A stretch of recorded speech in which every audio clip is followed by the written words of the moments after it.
America's debt is now over $38 trillion. So, protect your savings with something real. Gold. Sanctuary Metals helps you move a portion of your retirement into physical gold. Tax-deferred and penalty-free. Please call 800-801-6487 or just visit sanctuarymetals.com to get your free retirement defense guide. That's sanctuarymetals.com. The Larry Kudlow Show. Entertaining and informative. On the Red Apple Podcast Network. So, folks, some more about Kevin Warsh and the Fed and the economy. We'll get the economic outlook, too. We're going to welcome to the show my dear friend, the great Steve Forbes, chairman and editor-in-chief of Forbes Media. And Steve's latest book, Inflation, What It Is, Why It's Bad, and How to Fix It. And my pal, Michael Faulkender, is former Deputy Treasury Secretary, working on those tax cuts in the first year. Also runs the economics for the America First Policy Institute. Gentlemen, welcome. I got a clip. I've got a sound from Kevin Warsh. Maybe we can bump in with that, please, fellas. When I was at the Fed, I talked frequently about the need for Fed reform. Then around a decade ago, I started to say what the Fed needs is regime change. Well, they're sure proving it now. Regime change means new sets of policies, new way of thinking about economic growth, a new understanding of what really drives inflation. It also means new personnel. Wow. You never hear people. That was very direct and blunt. Regime change at the Fed, okay? So, Steve Forbes, what do you make of it? Well, the key thing is now I think he will get through the Senate, and then he's going to have to battle inside. And we've discussed about how the fact that he's worked inside the Fed and it was in the center of the crisis of 2008, 2009, 2007, gives him a great experience in terms of how to handle that bureaucracy. And part of it is I think he's going to have to make personnel changes and also make very clear that henceforth the Federal Reserve no longer believes that prosperity causes inflation, and we're going to pay close attention to the value of the U.S. dollar. Now, that would be an intellectual earthquake inside. They'll resist it, but he does have the powers to make personnel changes, and he should announce the policy right up front. A new day is at hand. For the first time in decades, we're getting away from this ridiculous idea that people doing well is bad, and the Fed's bias against economic growth is no longer going to be reigning. You know, Steve, that was a great riff, by the way. Thank you for that. That's the kind of thing he should say at his confirmation hearing, in the Senate Banking Committee. Right, he'll have an opening, right? He should just get all that stuff out. And you know what? I'll bet he will. He's a strong guy. I'll bet he will. He'll lay it right out. And actually, he should have a session with you before he goes before the committees. I don't know if anything's been scheduled yet. Michael Faulkender, can I ask you? Look, you're the Deputy Treasury Secretary. We talked a little bit about this on the TV show. The coordination between the Federal Reserve, the Treasury, and I'm going to put the NEC in there. But when I was an NEC director, I would meet with Jay Powell, I guess about once a month, something like that, maybe once every 2 or 3 weeks for lunch. But Mnuchin, the Treasury Secretary, I believe met with him every week, every Friday for breakfast or lunch. But can you fill in the blanks? Because I don't think people understand that there is coordination. Even Jay Powell's at war with Donald Trump, but there is coordination, and there should be coordination between these powerful agencies. Absolutely. Yeah, they meet weekly. Usually it's a Thursday morning breakfast, but it depends upon their schedules, depending on where the secretary is in any particular week. But yes, they meet weekly. They rotate back and forth between whether it's at Treasury or over at the Federal Reserve. But yeah, there's an enormous amount of coordination that needs to take place. And if you think particularly during crisis moments, so if you think back to COVID and the pandemic, they created a number of Federal Reserve facilities, what are called 13-3 facilities. And in a post-Dodd-Frank world, even though they're Fed facilities, they require the approval of the Treasury Secretary. So there's normal operations that rely both on the Treasury Department and the Federal Reserve, but you need to build those relationships so that in times of crisis, there's a seamless engagement between the two. And then also remember that the comptroller of the currency is a part of the Treasury. Bank holding company supervision is at the Fed, and so 2 of your 3 regulators, with the FDIC being the third, are at Treasury and the Fed respectively, and so there's also coordination on those activities. So it's essential that there be a strong working relationship between the Treasury Secretary and the Fed chairman. And then, of course, finally, just back to what Steve was talking about, we can't have monetary policy fighting with fiscal and regulatory policy. Those need to complement each other. And that's why also there needs to be collaboration between those 2 leaders to make sure that they're not in conflict with each other. Don't you think, well put, by the way, that's very informative. Don't you think with Scott Bessent at Treasury, there'll be good coordination? And actually, I'm going to put, Kevin Hassett will play a role in that too.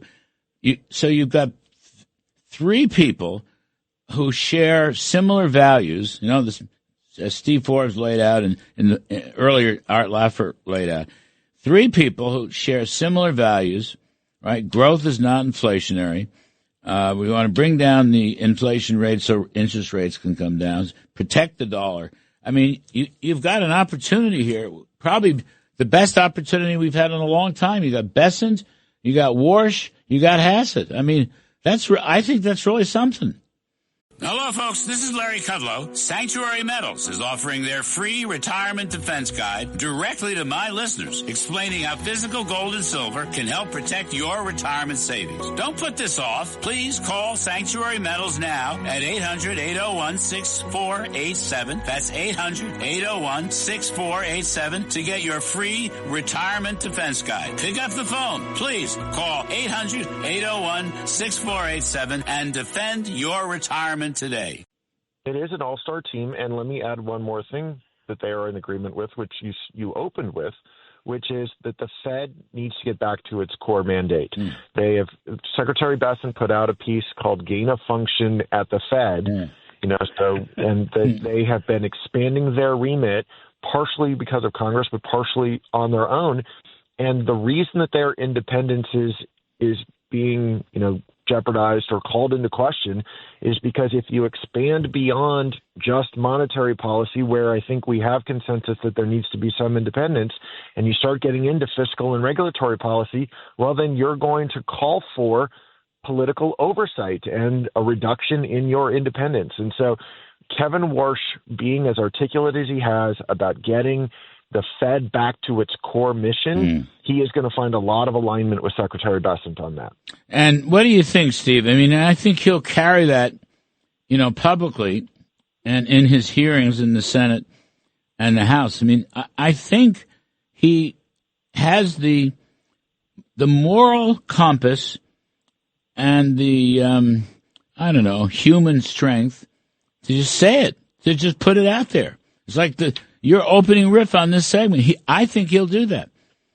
That's very important. And the point about the Fed getting back to its original mission, one of the things that the Fed did when they decided to make permanent their vast expansion of the balance sheet was to destroy the overnight bank lending market, which was a great instrument for finding out where credit is needed, where credit is short.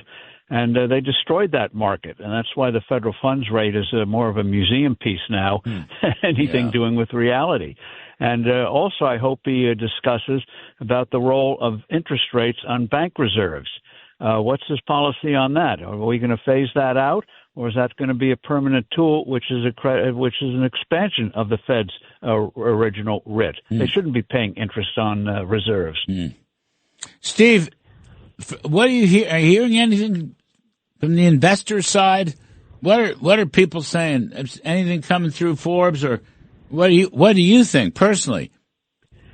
Well, I think there's relief, and you saw it in the gold price collapse and the silver collapse, even though they're still near record highs, is the feeling that the Federal Reserve is not going to go along with undermining the integrity of the dollar, and that there will be a chair at the Fed. I hate that word chair. I like chairman.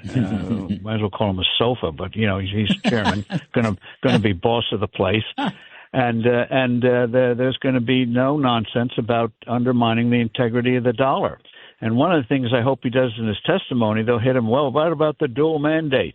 Full employment and stable prices. Well, what needs to be hammered home by him is that the way you get full employment, the way you get stability in the marketplace is through a stable value for the dollar. He should keep hammering this Phillips curve nonsense, that the Federal Reserve should not be trying to manipulate the activities of the economy, depressing it or stimulating it. No. Do the dollar right and let the government deal with fiscal and regulatory policy. And in terms of regulation, they need to make reforms on how they treat the banks, but that's another subject. Mike Faulkender, are you following this goofy shutdown stuff in Washington? They're taking the Homeland Security out, but the other 5 appropriations they're going to have that's in there. But the Democrats are trying to sneak in changes, in the law and funding for ICE and other things about the border. This is like a backdoor way, but that's what Schumer's doing. He's an open border guy, but Homeland Security has already been funded, or at least the immigration part was funded in one big beautiful bill. So now we're going to have that's the problem. You've right. Go ahead. You've already got ICE funded through the big beautiful bill, and so what is it that they're taking away funding for? It's things like Transportation Safety Administration, the TSA checkpoints at the airport, right? So it doesn't make any sense to me. And not only that, this is just Chuck Schumer once again fearing that he is going to get a primary challenge by AOC. It's yet another excuse to appease his left-wing anti-strong border base. The people that are out there protesting, as you said, that we need open borders. And so he's using this as an excuse to try to score political points or give the impression to his left-wing base that he's satiating them, when in fact it's not going to actually do anything about immigration enforcement because they got separate funding through the big beautiful bill. About $75 billion worth. There may be arguments about the specifics there, but I just think Schumer, you're right about the AOC stuff, absolutely. But he's trying to use this to change the immigration and deportation laws, including ICE. And you know what's going on in Minneapolis, right? The mayor doesn't want the laws. I'm not going to play by the rules, and they won't help ICE. They're trying to codify this and hold up this last appropriation bill for Homeland Security. Larry, I think it's more than that. It's very bad. They don't want attention on the areas where Trump's policies have been effective. They want to keep these ICE raids at the top of the news so that we're not talking about prosperity. We're not talking about growth. We are not talking about tax refunds. This is about monitoring or managing the news cycle in order to get people riled up before the midterms, because God forbid we allowed Trump to get any credit for all of the positive economic stories that are coming out as a result of the change in direction. Yeah, big distraction. By the way, covering up the Minnesota scandals, which are in other states as well, of wasting all those billions and billions of dollars. That's a key point. That they'd rather argue about ICE, and no one's dealing. You're exactly right. All of the fraud related to the various welfare programs and the Somalians and all that. But you're right. And by the way, it's in a lot of states, Steve. Yes. There's also people who need to adjust their thinking to a modern economy. This isn't 1978 economics anymore, where we think that inflation is caused by high wages. Inflation's caused by this growth of money that you talk about. Just to underscore the point, back in the 2008 crisis, we cut rates to zero. We decided, because the economy was racing away from us, we'd create this new instrument called quantitative easing. And about every $1 trillion we grew the balance sheet, we thought roughly was worth about 50 basis points of cuts. Well, if you look right now, and you could take down that balance sheet $2 trillion over time in concert with the Treasury Secretary, that's a big rate cut that could come. And what you would do then is turbocharge the real economy. Wow. Turbocharge the real economy. That was another interview that I had with him on the TV show. We're talking to Steve Forbes and Mike Faulkender. Steve Forbes, with all this going on, what's your outlook for the economy? You were all-star forecaster. You used to win the prize. They don't do that anymore, but you won the prize several times. What's your economic outlook? Well, I think the economy has got very, very real strength, and it showed it through the Biden misadministration of the economy. The key thing, though, is we're going to have some crises. We're going to have, I think, in the financial markets, overseas especially, countries like Japan are grossly over-indebted, and they're not growing the way they should. And that's why we've got to have the model here, Larry. You can have growth without inflation, and when these crises erupt, this is going to be where Kevin Warsh's past experience is going to be very helpful in trying to stabilize exchange markets so that good economic policies can be put in. So that's what I worry about, not the specific things in terms of what Congress might do in terms of funding bills. I think that's going in the right direction, a good direction, regulations and the like.